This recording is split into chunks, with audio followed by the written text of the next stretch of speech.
కథ అని తెలుసు, కథలన్నీ కంచికే చేరునని తెలుసు.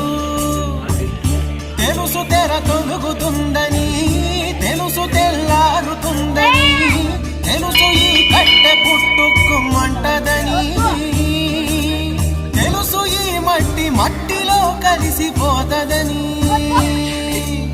ఎన్ని తెలిసి ఇరకాటంలో పడిపోతావు ఎందుకని మాయా